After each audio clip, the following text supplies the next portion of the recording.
प्रणाम सभी भैया बहनों को।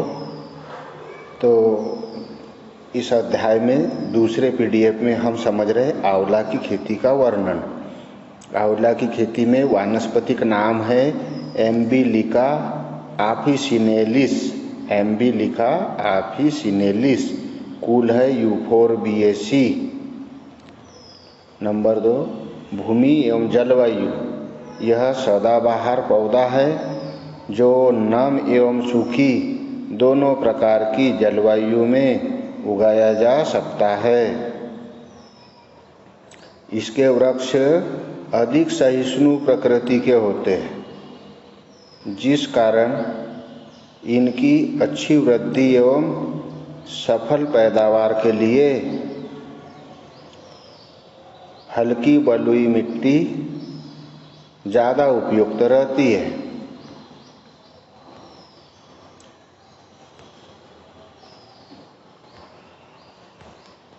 किस्में देखते हैं हम इनकी। अगेती, कृष्णा, बनारसी, NA9 एवं 10 मध्यम आकार की होती है। कंचन, चकैया और पछेती की होती है नरेंद्र 7, फ्रांसिस, बलवंत आदि। आंवले का प्रसारण किस प्रकार से किया जाता है? तो प्रसारण करने के लिए इसको बीज एवं वानस्पतिक दोनों विधियों द्वारा उगाया जा सकता है। बीज द्वारा भी उगाया जा सकता है और वानस्पतिक प्रसारण द्वारा भी उगाया जा सकता है। बीज की सहायता से उगे पौधों से प्राप्त फल प्रायः छोटे आकार के होते हैं व खराब किस्म के होते हैं। अतः उन्हें वानस्पतिक विधियों इनार्चिंग एवं कलिकायन के द्वारा पैदा किया जाता है। व्यावसायिक रूप से इसके प्रसारण के लिए कलिकायन का प्रयोग अधिक किया जाता है तथा इस विधि से प्राप्त पौधों को जुलाई माह में पहले से तैयार गड्ढों में रोपित कर दिया जाता है। खाद एवं सिंचाई। तो पौधों की अच्छी वृद्धि के लिए छोटे पौधों को 20 किलोग्राम सड़ी गोबर की खाद एवं 200 ग्राम अमोनियम सल्फेट मिलाकर प्रति पौधा प्रति वर्ष की दर से देना चाहिए। जब पौधों पर फल आने लगे तो 2.7 से 3.6 किलोग्राम सुपर फास्फेट, 2.5 किलो से 3.5 किलो सुपर फास्फेट प्रति वृक्ष प्रति वर्ष की दर से देना चाहिए। पौधों के छोटे होने पर सिंचाई 15 दिन या सप्ताह के अंतर से 15 दिन में या एक सप्ताह के अंतर से मौसम के अनुसार सिंचाई करते हैं। वृक्षों के बड़े हो जाने पर सिंचाई में अधिक सावधानी की आवश्यकता प्रायः नहीं होती है। उपज। धन्यवाद। पौधे लगाने के 8 से 10 वर्ष की आयु में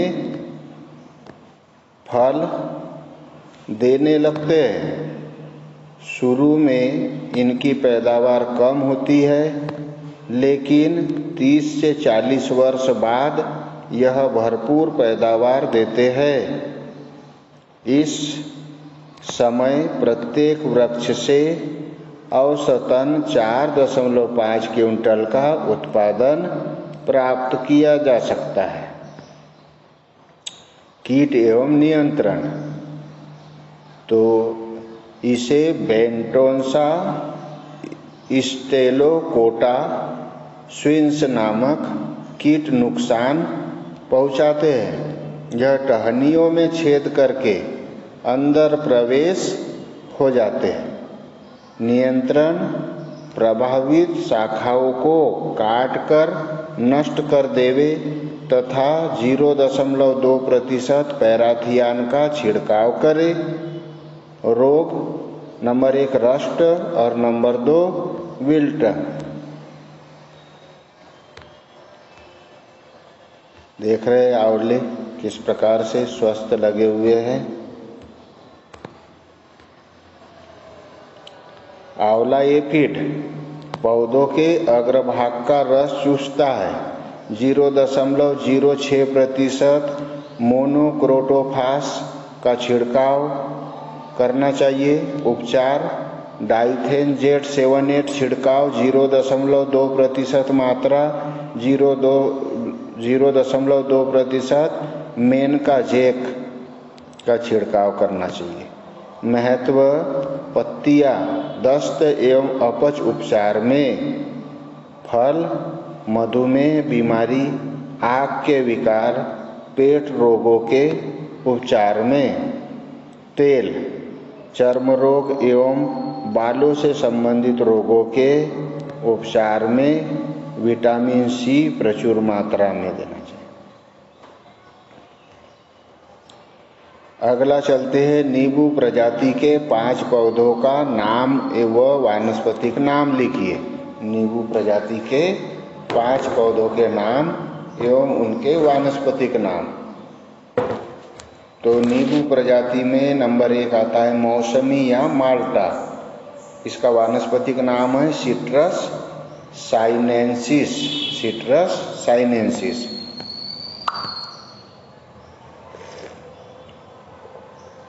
दूसरा आता है संतरा, तो इसका है सिट्रस रेटिक्युलेटा। सिट्रस रेटिक्युलेटा। तीसरा है चकोतरा। चकोतरा का है सिट्रस मेंजिमा। सिट्रस मेंजिमा। चौथा नींबू, सिट्रस आरेंटिफोलिया। पांचवा है महानींबू। महानींबू का है सिट्रस पैराडिसी। छठवा लेमन, तो इसका वानस्पतिक नाम है सिट्रस लाइमेन।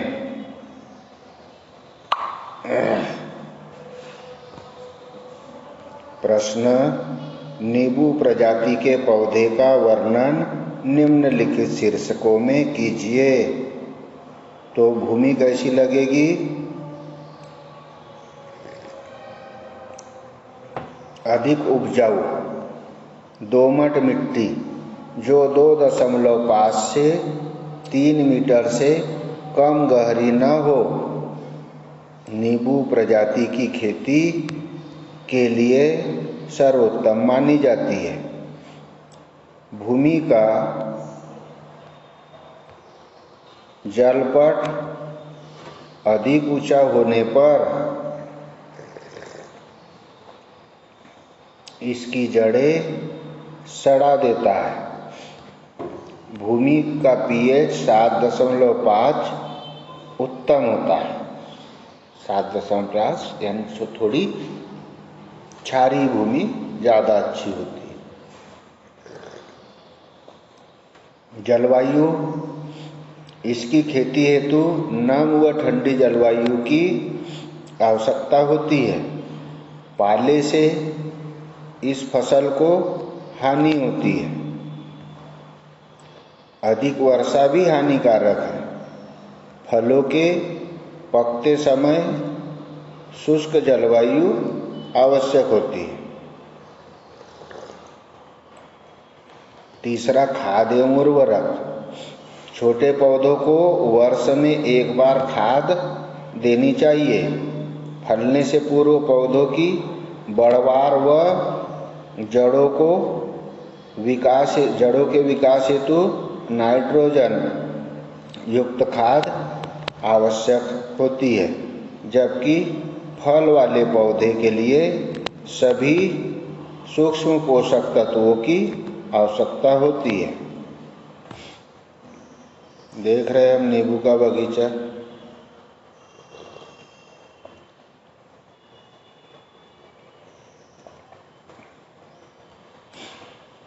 एक ही पेड़ साल भर परिवार पाल लेता है, अपने घर के खाने के लिए भी और बेच करके घर का खर्च चलाने हेतु भी।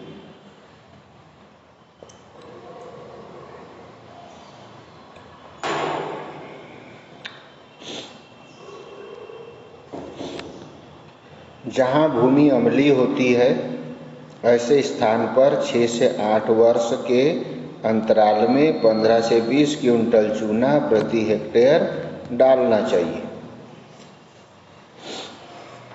सिंचाई। रोपित पौधों के 3 से 4 दिन के अंतराल से सींचा जाना चाहिए। सिंचाई के लिए बेसिन या थाला विधि का प्रयोग कर उपयोग करते हैं।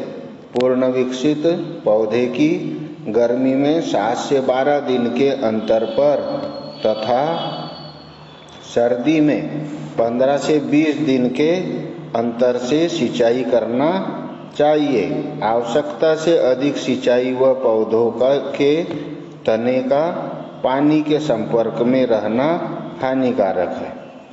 उपज प्रति वृक्ष 150 से 1000 फल प्रति वर्ष देता है।